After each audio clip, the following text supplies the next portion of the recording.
Bless you, dear family, and thank you for all that you do to support this channel.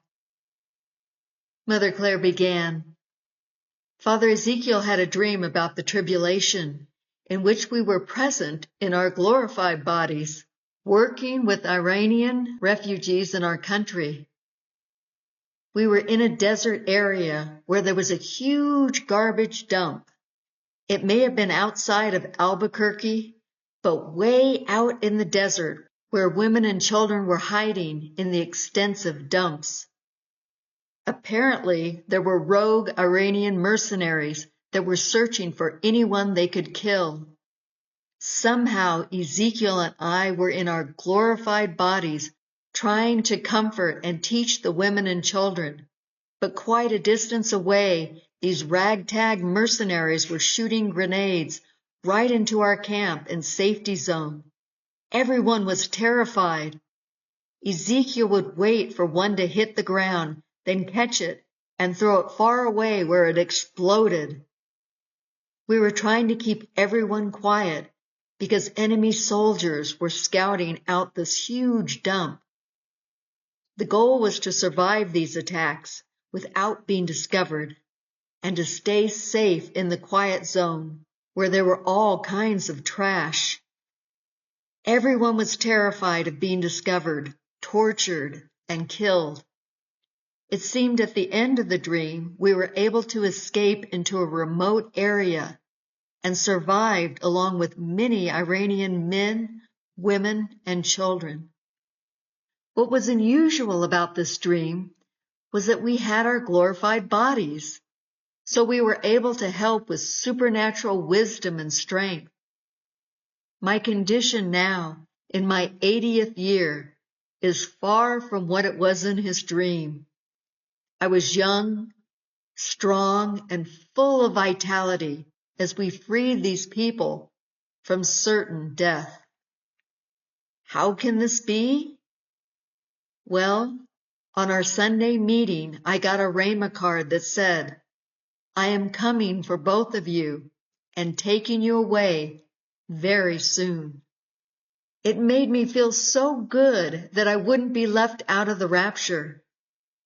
But then Ezekiel got this dream the very next morning. I was confused.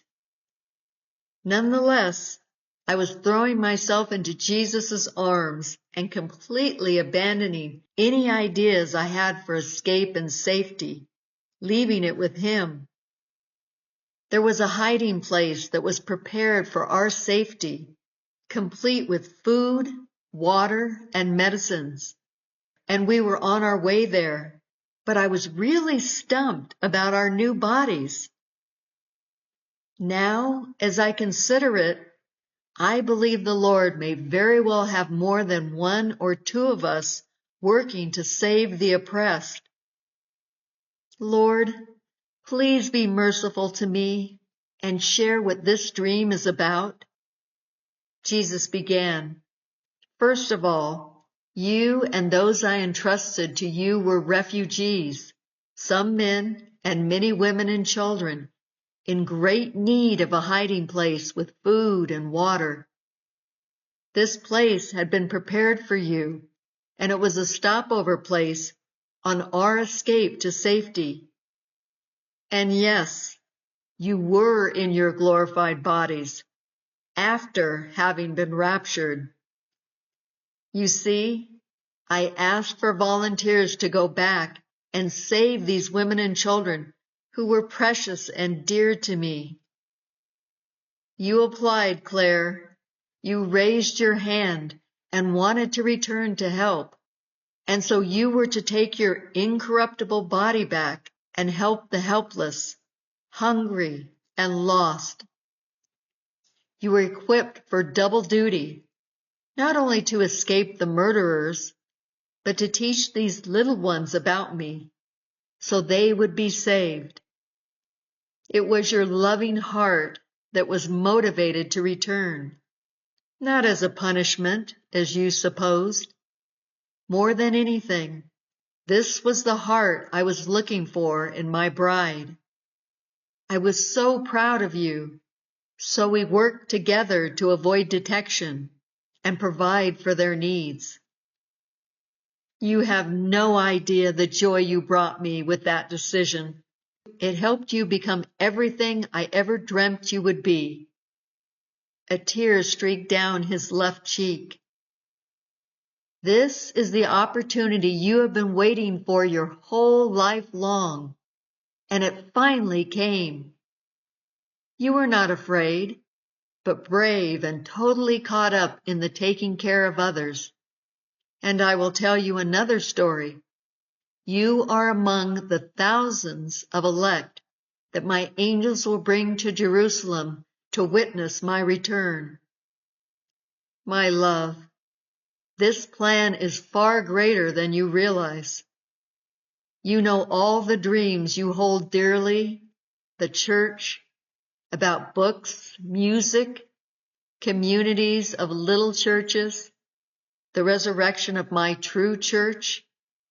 It will all come about like the dreams I have given you. Why? Because of the deep wounds you've experienced and seen in the lives of others. It will be a rewriting of the past to erase the terrible injustice imposed by man on the frail and the innocent. Indeed, you have my vision for the church.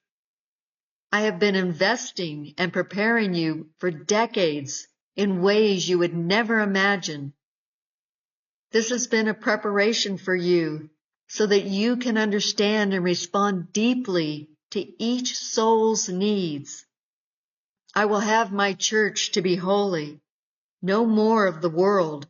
Instead, it will resemble heaven, angelic and holy. Are you up for this? He smiled quizzically.